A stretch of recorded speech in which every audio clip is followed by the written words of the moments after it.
Un ancián que morre é unha biblioteca que desaparece.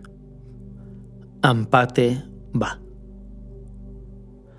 Con estas palabras do escritor africano, a UNESCO expresa a esencia do que é o patrimonio inmaterial, que define como o conxunto de formas da cultura tradicional e popular ou folclórica, quer dicir, as obras colectivas que emanan dunha cultura e se basean na tradición.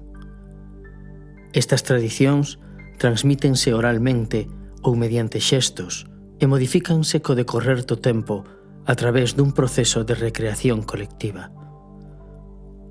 Inclúense nelas as tradicións orais, os costumes, as linguas, as músicas, os bailes, os rituais, as festas, a medicina tradicional e a farmacéutica, as artes culinarias e todas as habilidades especiais relacionadas cos aspectos materiais da cultura, tales como as ferramentas e o hábitat.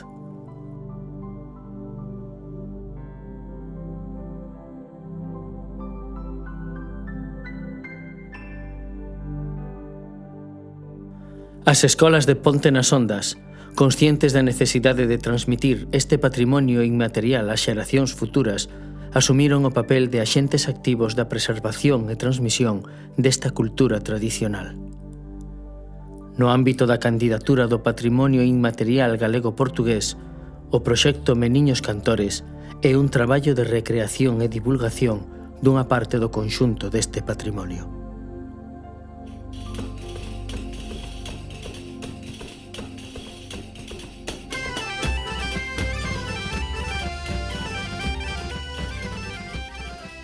Durante o proceso de desenvolvemento de Meniños Cantores, as escolas implicadas integraron e produciron os contidos deste documental, constituindo unha pequena mostra do patrimonio inmaterial existente no ámbito xeográfico das escolas participantes. A pesar de non partir dunha liña preestablecida, o resultado demostra que a cultura tradicional galego-portuguesa ten unha presenza viva e variada por todo o territorio. O labor de localización forma parte do traballo que as escolas asumiron dentro do proxecto e constitúe un exemplo do compromiso do mundo da educación coa candidatura de patrimonio inmaterial galego-portugués.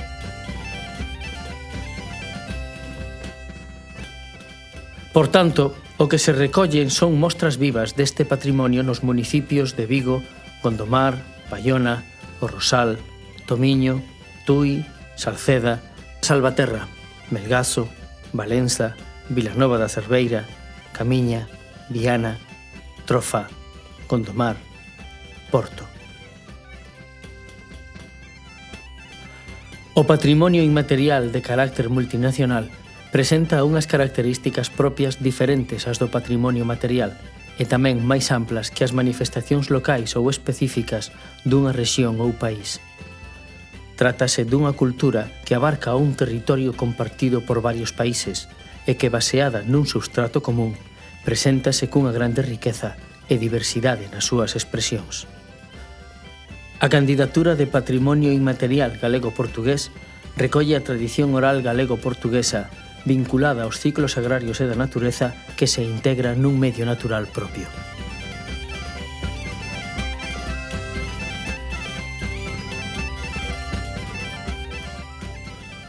As expresións deste patrimonio foron representadas dunha forma didáctica na Árbore do Patrimonio, empregada como símbolo da 11ª edición de Ponte nas Ondas.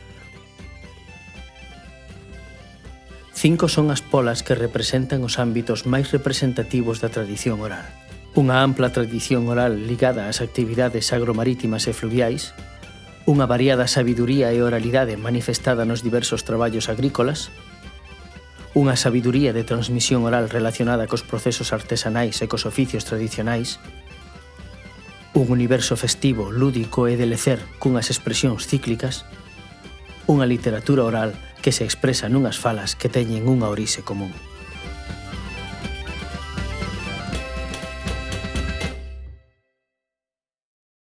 Neste universo cultural e da man das escolas, imos mergullarnos neste mar de tradición, e para situarnos no mar da oralidade estamos en Vigo, onde o mar conformou unha forma de vida das súas xentes. En Vigo existe unha ampla e diversa cultura marítima que está documentada desde tempos prehistóricos. As súas xentes desenvolveron actividades relacionadas co mar, como as peixeiras ou os cesteiros, que elaboraban os cestos para a pesca. En Vigo falamos cun pescador que nos lembra como era a pesca tradicional e como o peixe chegaba á terra. Meu abuelo xa andaba a eses aparellos, un aparellos moi grandes. Facía falta 14 ou 15 homes.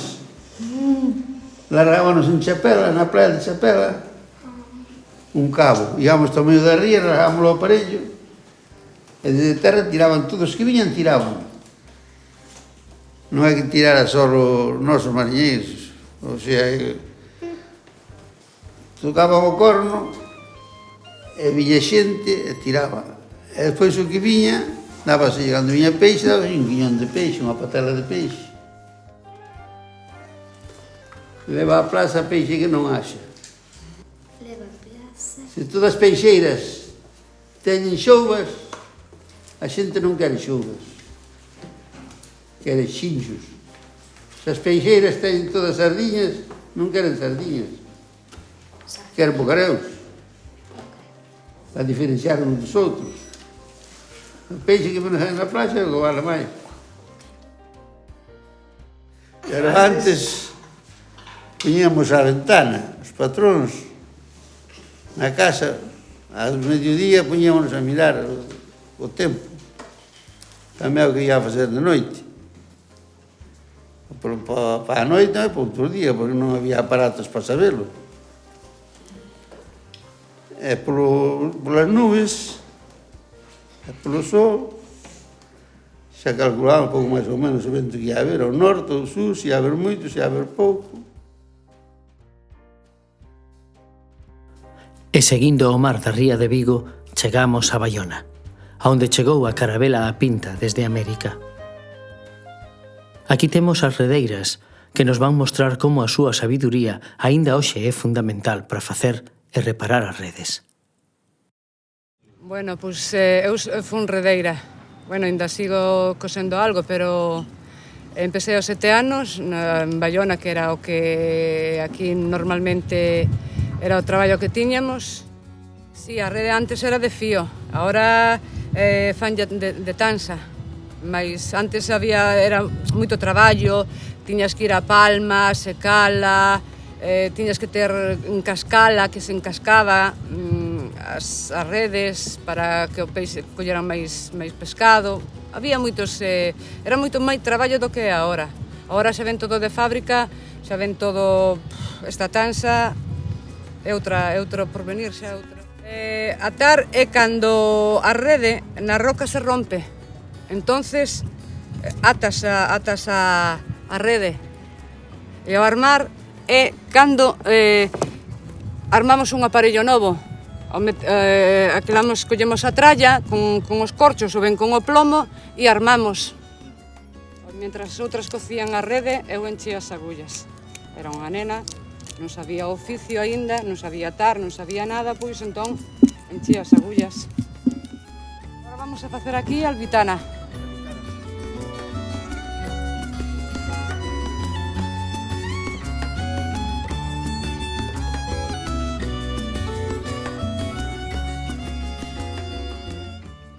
A xuventude da hora disto xa nada, xa nin quer nin interesa.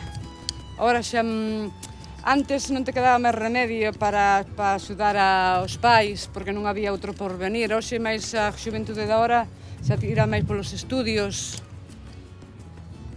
no cual me alegro porque é unha boa cousa, no? Que ti lle poidas dar a un fillo un pequeno estudio, no? Que non sean como foron sus pais, uns tranchos aí. Isto, para min, que vai a menos. Para min, vamos, no pouco que eu ando no mar e tal. De redes, moitas, porque ahora o adiante moito, que ahora hai maquinarias, antes isto todo se facía a man, antiguamente, tiñas que traballar moito porque todo era a man. Prácticamente todo facías a man. Agora xa te traen todo sechado e mandado, todo feito, todo moi ben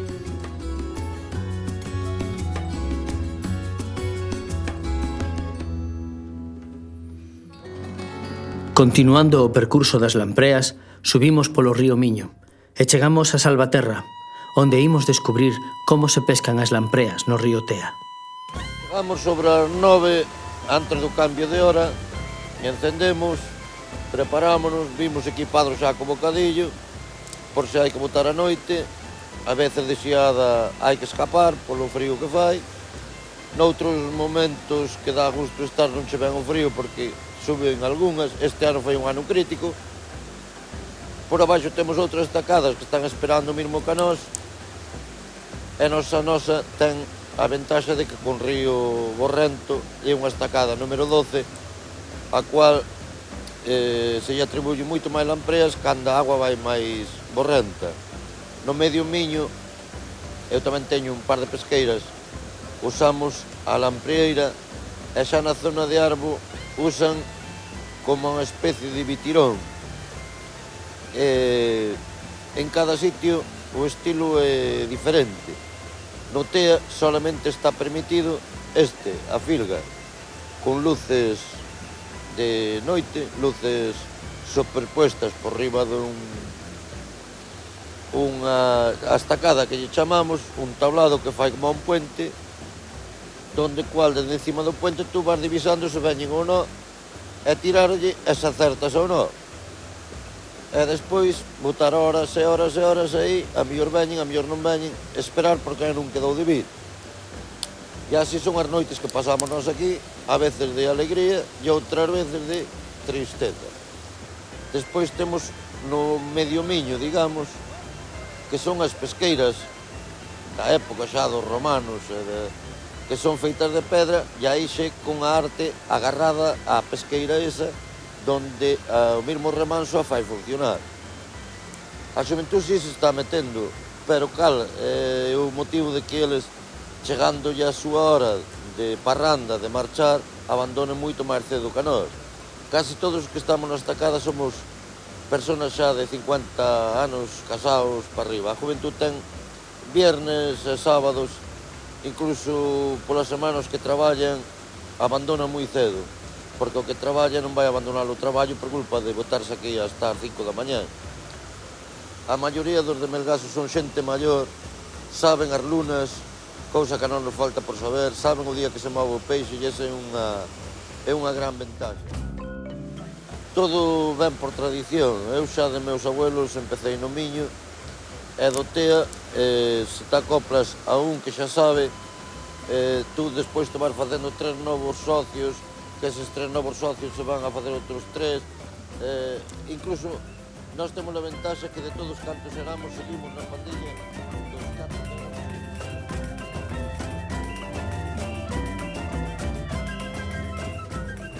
E seguindo polo Miño arriba, encontramos en Melgaso unhas construccións da época romana para pescar as lampreas. Hai documentos que nos indican que este era un peixe que os romanos apreciaban e que mesmo levaban en ánforas ata Roma. Imos ver como eran e cal é a súa función. Un experto pescador de lampreas explícanolo. Portanto, as pesqueiras são os muros construídos da margem do rio para o meio do rio, com os canais no meio. Nesses canais encaixam umas redes cônicas que ficam cobertas quando o nível do caudal do rio sobe. O peixe que sobe o rio para desovar, para fazer a desova, foge do meio da corrente, que é muito forte, do meio do rio, onde a corrente é muito forte, e foge para as margens. Ao fugir para as margens, entra nessas redes e não tem possibilidades de sair da pesqueira. Portanto, são umas construções seculares. Já. Aqui neste troço, entre portugueses e espanhóis, há cerca de 900 pesqueiras. Portanto, é uma propriedade privada, tem escritura, tem tudo, portanto, passa de pais para filhos. Só é necessário ter uma licença para pescar. É preciso uma licença tirada na Marinha Portuguesa para poder pescar. E ainda atualmente se pesca, aliás, é o único método utilizado e autorizado aqui nesta zona do rio para pescar a lampreia. Hoxe a lamprea é unha mostra da gastronomía que galegos e portugueses compartimos. Existen receitas e formas de adubialas que son comúns.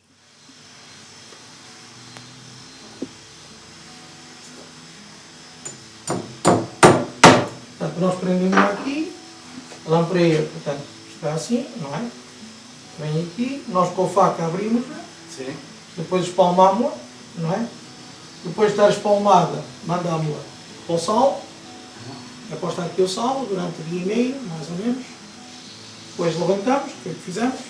É tirado do sal e depois é metido as caras, conforme eu estou a fazer, e então vai para secar aqui para baixo. Uma das vantagens, como eu faço cada um tem o seu método, como aprendeu. Eu aqui só seco a lampreia com lenha de carvalho. Eu não trabalho com outra lenha. Porquê? Porque não ponho paladar. Mantém a característica da lampreia, o paladar da lampreia, dá-lhe o fumo e mantém a qualidade. A lenha resinosa transmite-lhe, portanto, o paladar da própria resina. E, portanto, a lampreia, para mim, não é tão boa. Damos-lhe aqui um golpe e tiramos a pele. E depois cozinha-se de 10, 15, 20 maneiras diferentes. Pode-se cozinhar como se faz, como o bacalhau, no mesmo método, utilizando as mesmas metodologias. E a vantagem da lampreia seca é que, quando antigamente, conseguíamos que esta lampreia servisse para o consumo anual das famílias, até à próxima época. Também guardamos lampreia viva, ou seja, congelada. Congelamos a lampreia. Isto quer dizer que hoje já há condições. Antigamente isso não acontecia. Então eles utilizavam os métodos, foi com que eu aprendi com o meu sogro.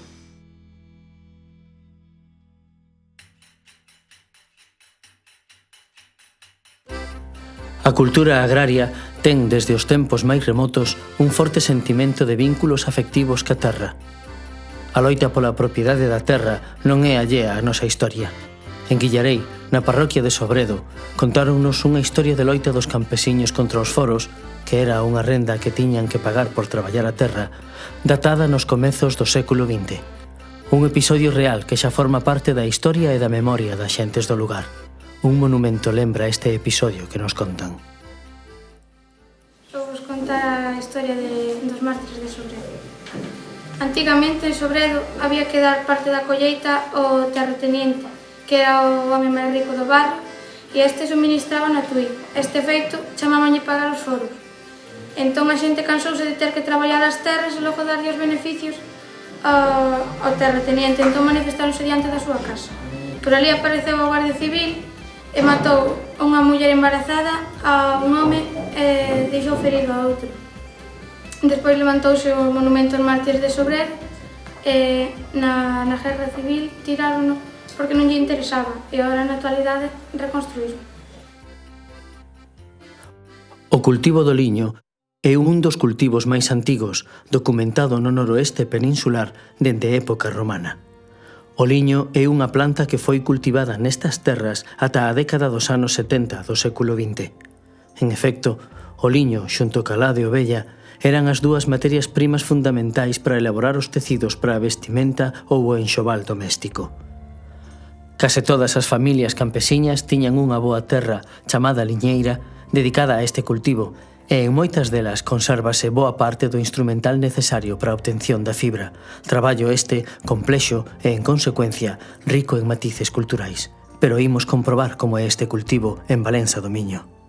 Semeávamos, já dava muito trabalho a semear, já não era como as outras semanteiras. Era a terra bem preparadinha, depois enleirava-se, fazia-se aqueles rios todos para regar assim, nós chamávamos o basculho, um molho de palha, por rego abaixo não se ia acabar com a enxada, que senão estragava o linho. Mas ao fim de semear, depois era com angaço, chamava-se esterroar o linho. Eram 2 meses. No dia que se semeava, havia quem pedisse já o ripo para fazer 2 meses. Estava o linho a sair. E ia depois lá, ia para o lago dali. E a semente ia para a eira, para abrir aquelas caroças. Depois ali estendia-se no terreno que ficava de velho ou assim. ali à manchainha, aí tinha os carreirinhos e fora, sacudia-se uma manchainha, assim, e depois ali, era um trabalho assim muito peco, mas toda a gente fazia isso, que outro tempo toda a gente semeava linho. Semeava um linho, não é? E outro tempo, no tempo dos nossos pais, os homens vestiam-se de linho. Sim, Não havia sim, o pano como camisas. agora. Era. Eu ainda me lembro do meu pai ter uma, mas não andava já com ela. Mas havia lá na caixa a camisa de linho que o meu pai tinha. Depois começou a vir outro pano já e já se fazia. Mas era, toda a gente tinha o seu linhar e as camas era tudo linho, toda roupa de linho. Para outro sítio? Era aqui na freguesia vizinha, outro tempo havia e a gente levava a fechar a cabeça. Sim. Mas depois acabou aquilo, olha, aquilo, claro, aquele trabalho, outro tempo não dava nada. Começou a haver outras coisas, depois ia-se mais longe a fazer. Depois a gente já não tinha por aí, nas freguesias vizinhas não havia em lado nenhum, deixou-se mesmo de semear, porque eu tinha toda a ideia de ensinar aos meus filhos a coisa do linho. Continuar com... Eu gostava daquilo, mas não havia onde maçar, havia quem o malhasse ao malho. Aquilo dava que fazer. Diz que dava, que nós fazíamos. Chamastes ao meu cabelo, sarinha de sarinhar, agora eu chamo ao teu, dovadora de dovar. Toalhas, O dedo de Domingos. Assim, não é? Assim, mais talvez. O senhor fica aqui tapado do linho, não é? Olha, tem ali já uma palha. E o crochê também é feito pela senhora? Basta ver que o linho aqui era bem fino, não é? Este era muito fino. A minha mãe que enfiava este. Enfiava por as mãos.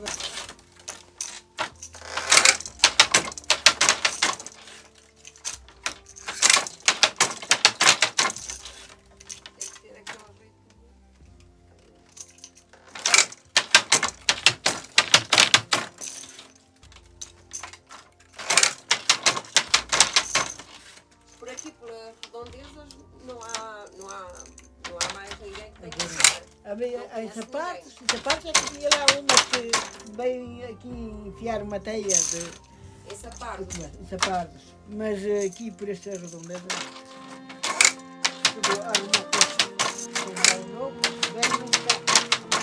Então a senhora não conseguiu passar isto a mais ninguém. Agora já ninguém sabe fazer isto. tenho a nossa filha que está na Espanha, tece. Tece? Ela sabe, já foi terceira e Mas quantas filhas é que a senhora tem? eu tenho 4. Das 4, só uma é que sabe.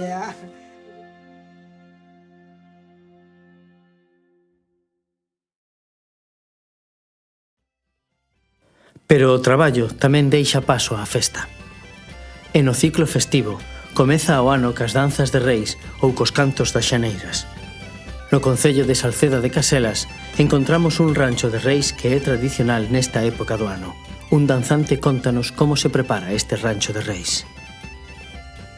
O rancho de carnaval son 6, e 2 damas.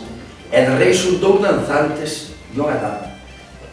En reis sempre se escolliu danzantes que foran máis un pouquinho altos, máis pintorescos, porque había que axudar a misa, axudaría ao cura a misa, e para axudar a misa había que aprender en latín. Os traxes dos danzantes levábase unha capa, como levan os da tuna, unha capa grande, uns pantalóns encarnados por medio da perna, e as castañetas, claro, as castañetas para tocar, había que nas tocar mellor, que nas tocar máis mal, levábase un sombreiro con uns espellos, e levábase un pañuelo por aquí, pero cun ouro, cun anillo de ouro, que se pedía polo barrio.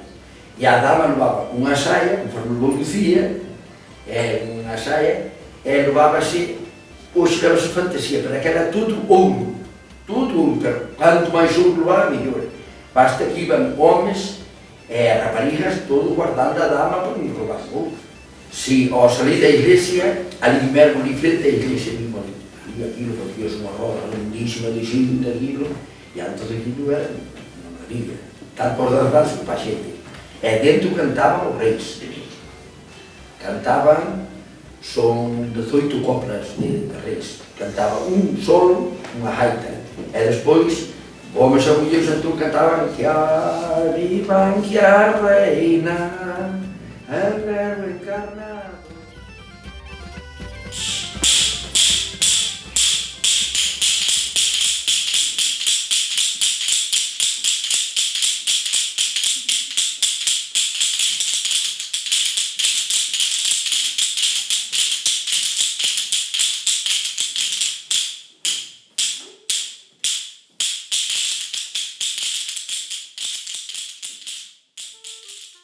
E outra celebración que está no calendario anual é o Entroido, Entruido ou Entrudo. No concello de Gondomar rescatamos unha figura tradicional do Entroido xa perdida e que hoxe desde a escola se quere recuperar. É a disfraz do farricoque. Como era o farricoque? Pois alguén nos vai falar do farricoque. Se usted me di farricoque, eu direille unha máscara que había en esos tiempos, cando eu era xoven, pola noite despois de cenar, reuníanse todos nun local de calquera un veciño que lle deixaba, non? Pois facer ali, traían un acordeón ou unhas gaitas e tal, e ao mellor nese medio tamén entraba algún farricoque. Pero claro, a xente xa con unha... vai a ser que, claro, perdan un pouco de respeto ou se metan con alguén, non. Entón sempre había o encargado da casa ou o encargado de chamala, de decir, cuidado aquí, hai que entrar como é debido sin meterse con nadie, porque a mellor algunha chavala que estuvera ali dentro pois lle tiña un pouco de respeto e ui, que se van a meter comigo, eu xa quero tirarme aunque sea dunha ventana, non? Bueno, pois entonces entraban con orden e tal, orden tapar a cara como naquela, ahora poden pôr unha careta, pero non é aquilo era... eu tiñalle un pouco daquilo por iso, porque ui, que cousa máis rara que aparecía. Nada porque a filla, pois iso, nunca foi grande cantora. As netas falaban, claro. Despois queren saber cousas, abuela tal cousa, abuela tal... que sei, todo se perde.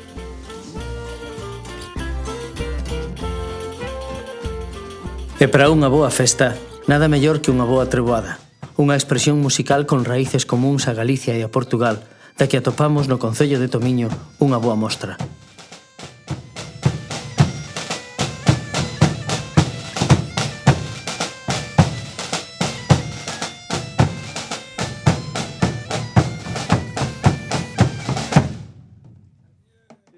Pois eu recordo, que sei, aproximadamente, pois, hai 50 anos, sí, uns 50 anos que eu xa toco esta trancallada. Si, ben justo. E empecé a tocar, pois, cun tío meu, que xa morreu hai moitos anos, outros tíos máis, que xa onde vai, que van todos alá. Queda total, dese medios quedan poucos, vou quedando eu. E, bueno, sumamos pola parroquia, a maioría das casas, todas non, pero a maioría das casas, entramos dentro, a mandaño o vaso de viño. A verdade é que a noite estamos todos tarumbas, porque o que lle gusta ao viño, a noite estamos como cabras todos. E, bueno, é así o detalle. Teño outro neto que sei pega ben que foi para o mellor no fútbol, que non me aquí está ben, ten un bombillo ben, te pegalle ben. E, bueno, ainda hai algúns rapaces, pero son rapaces que chega ao momento e prefieren ir por ir parranda antes de ir a hallar o villeiro. Pois nos, vamos a hallar o villeiro. Pois nos, a festa, en realidad, unha festa normal tal, o mínimo son 60 euros. Bueno, esta baza... Esta xa veo co bombo. Forreina con os collóns dun cabrito. Pero resulta que un rato empezou a rillar aquí e xa vai jodida. Estas son de corcho, por rolar. Tamén fai, que non fai de madeira, pero é moito... Entón son de corcho por dentro. Logo que hai que meterlle isto que son os forros dos collóns dos carneiros, xa ves? Entón, en verde, unha vez mata o carreiro, tráense, ábrense. Eu metillo sempre co outro para fora, para este ano, desta vez metillo así. Entón, isto avante moito tempo, isto é moi duro. Avante tempo, e cando se fastilla, metemos outro por riba. Carreiros hai bastantes, e metemos outro por riba. Aquelo Fener faios como a llanta dunha bicicleta.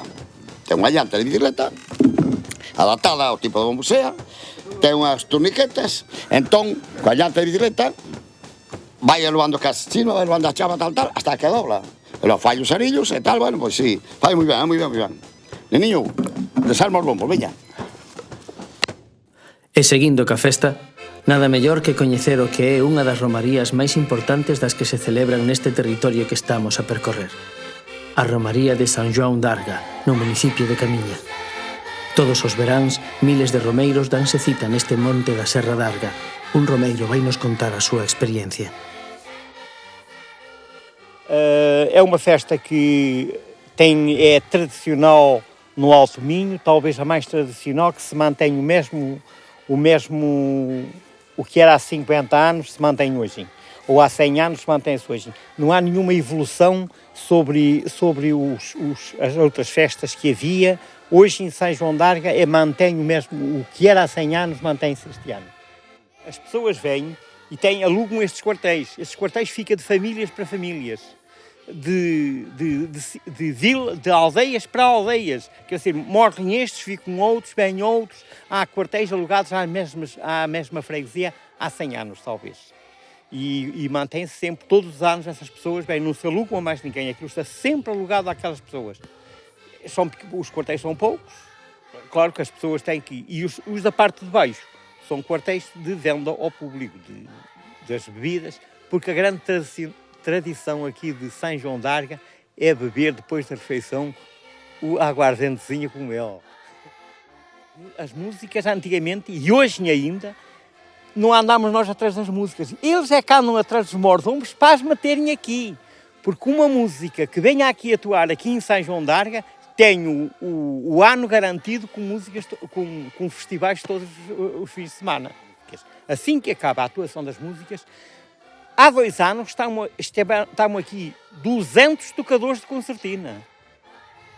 Aqui era quase de 2 em 2 metros, havia um a tocar, outros tocavam em conjunto.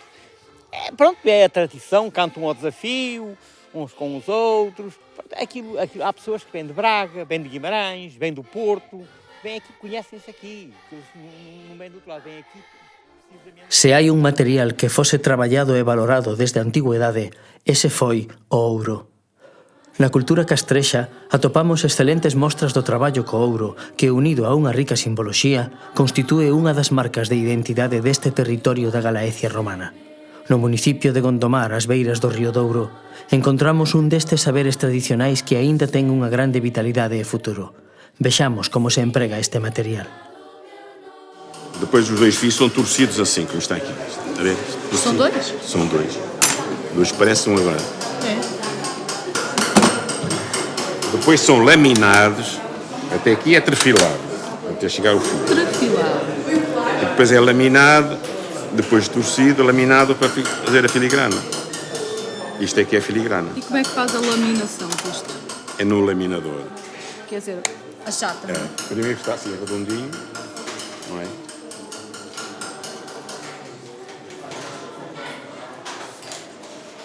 E depois vem ao laminador a fazer a filigrana. Está a filigrana feita, é recozida, é branqueada numa tina de branqueamento ali. E depois é preparada para ir para a mão dos rapazes, do artista que usa a filigrana.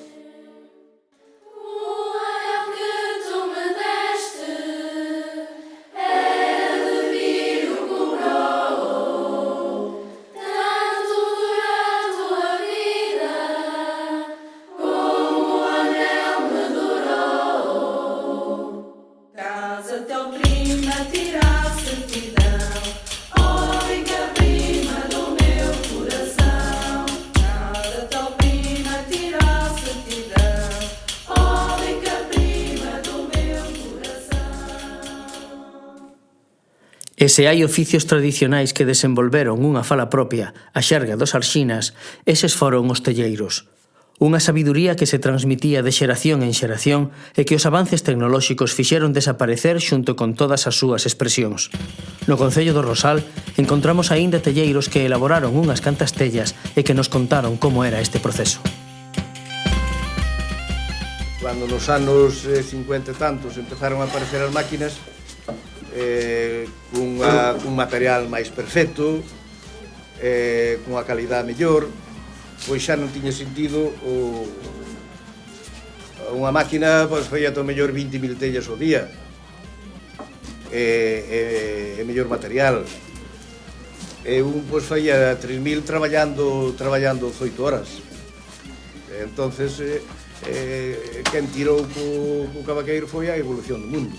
Pero este bruñido deixaba pasar agua moito menos co que lle faen a dar máquinas.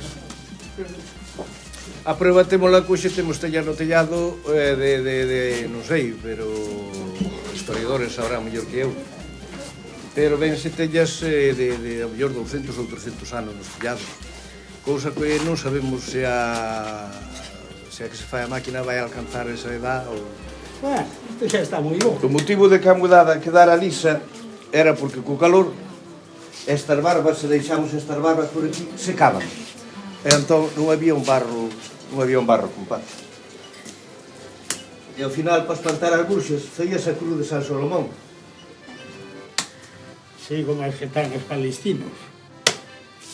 E a mudada tiña unha forma de seta. Como vendes, se o carretilleiro era curioso, dáballe así unha forma de seta.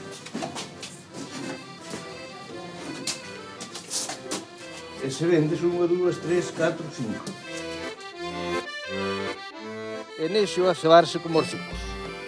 O ferrete xa moi cabreado respóndelle: ajuza para a xaranta dos teus ferretes, que parecen tiscos garullentos, ou azoutas xido de murcir e un caneco de monja na murcideira, ou as cabacas teixicaralas tú, pois eu espatifo a gradilla na charca e a lixo a lasqueare a vía do Bacanegra.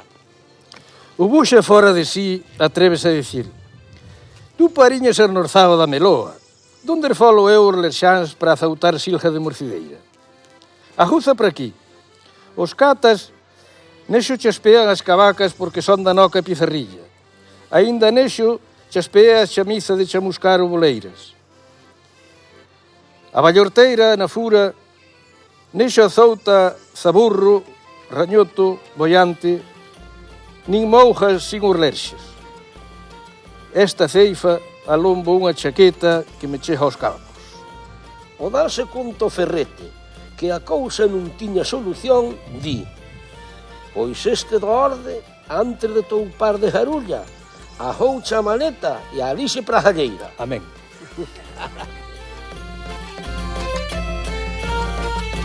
Se hai historias que comparten os dous lados da fronteira galego-portuguesa, esas son as do contrabando. Unha actividade que se viron obrigados a realizar para sobrevivir as xentes de ambos lados. Esas historias forman parte xa do patrimonio cultural compartido. E no municipio de Vilanova da Cerveira escoitamos unha desas historias do contrabando. Ora, eu metimo no contrabando porque a agricultura ainda foi e é e há de ser a coisa que menos dá na vida, que não havia dinheiro para nada. Bom, como eu era pescador e conhecia vários espanhóis por ali, uns pediam, porque naquele tempo, em 1936, 37, tempo da guerra da Espanha, a Espanha não tinha nada, nem tinha que comer, nem roupa, nem nada, não tinha nada que vestir. E eles pediam-nos que se levava pano para isto, pano para aquilo e tal, e nós levávamos. Mas mais tarde aquilo foi-se ampliando e depois levávamos coisas para comer, levava-se arroz, açúcar, bacalhau e até alguns contrabandearam milho para cozer lá a broa. Claro, na Espanha cozia-se pouco a broa, era tudo pão de trigo.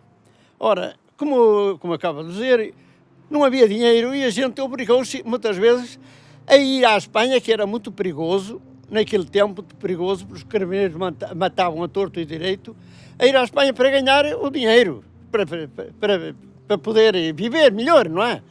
E claro, foi esse o motivo que me levou, eu e muitos outros meus companheiros, que eram pescadores, ali que nos levou a fazer um bocado de contrabando na fronteira. Ora, naquele tempo era uma aventura, porque eles matavam lá no tempo da Guerra de Espanha, matavam a torto e direito, e foi essas as causas que muitos lá ficaram. Do outro lado do Miño vivíanse as mesmas historias. Aquí, despois da guerra, 2 anos despois da guerra, pois Aquí non tiñamos fariña, non había azúcar, non había aceite, non había telas. Prácticamente isto era un desierto. Telas é pano? Pano. Pano para roupa? Para roupa. Entonces, os portugueses viñan cos barcos, traían pan, traían aceite, traían, bueno, de todo. De noite? Non, polo día. Viñan ali, é como unha tenda flotante e a xente arrimaba, pero viña a Guardia Civil e acababa con tudo, non sabes? Algunhas veces faían un pouco de vista gorda e tal, pero eles, sí, É que había dois tipos de contrabando. Sí, e depois eles traían o aceite en garrafóns. Comprabas un garrafón de 15 litros, chegabas á casa e o vaciar tiña 3 ou 4. Botaban agua no fundo e o aceite en riba. No concello de Melgazo coñecemos a lenda de Inés Negra, unha heroína que xa forma parte da historia local. A lenda da Inês Negra conta que os espanhóis estavam a cercar aqui o castelo de Melgaço, o tempo ia passando e as coisas não se resolviam, então decidiram que duas mulheres lutassem pelo castelo de Melgaço e foram escolhidas uma a favor dos portugueses, a outra que era a favor dos espanhóis, lutaram entre elas e a que era a favor dos espanhóis perdeu. E aí conquistamos a independência em relação aos espanhóis. Portanto, esta é a lenda em termos gerais, não é? E se había unha forma de vender tradicional, esta era ofrecendo a viva voz as cualidades dos produtos, o igual do que facían na cidade de Porto.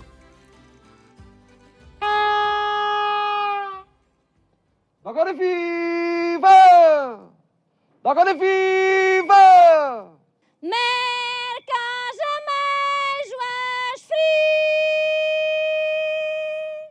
Mercas ameijoas free. Merca frangos ou franga. Merca frangos ou franga. Merca frangos ou franga. Ei, marca um vaso de flores, palmeiras frescas.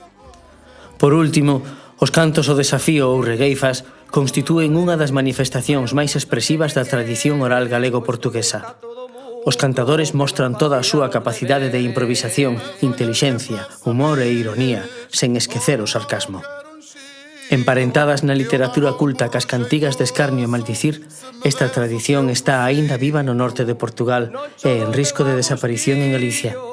Imos ofrecervos unha mostra desta expresión cultural entre un regueifeiro galego e un cantor ao desafío portugués.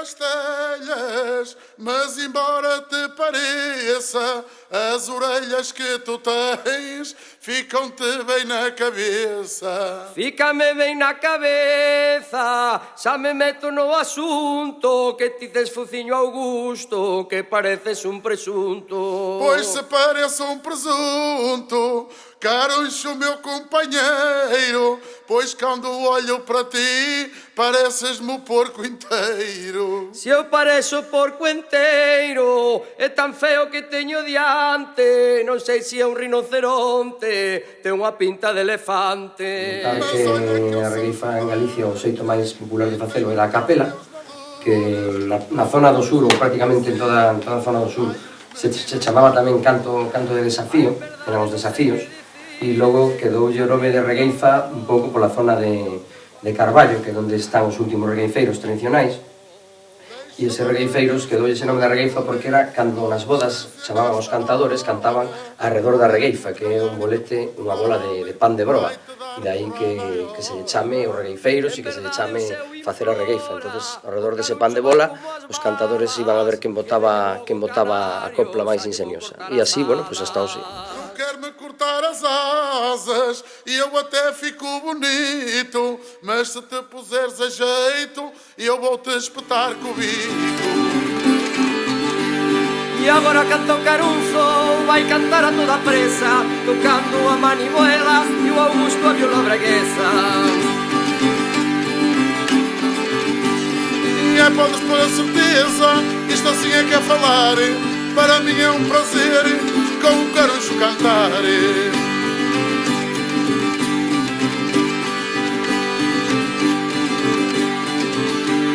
E agora dou boas tardes, minhas donas, meus senhores, cantando neste disco dos meninos cantores.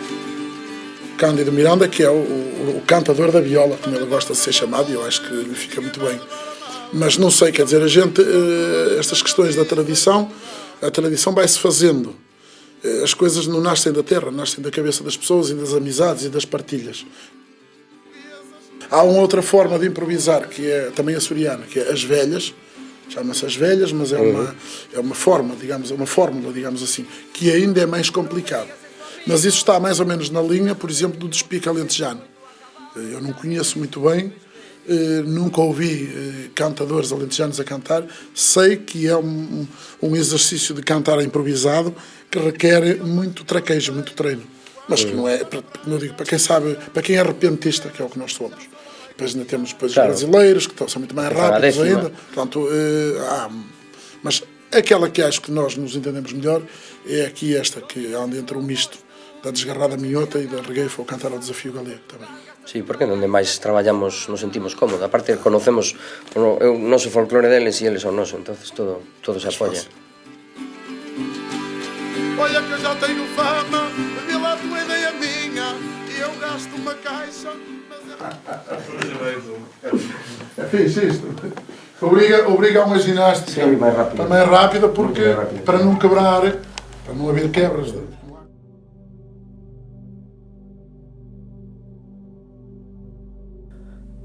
Tradición oral asociada ás actividades agrarias, cultura marítimo-fluvial, saberes e oficios tradicionais, un universo festivo por todo o territorio, unha expresiva literatura oral, en fin, unha rica e variada cultura que se manifesta nun amplo abano de expresións. Estas foron algunhas das mostras do patrimonio inmaterial que encontramos aínda vivas no entorno das escolas e durante o noso recorrido por este territorio. Un patrimonio cultural que conforma a nosa identidade e que debemos preservar para o futuro.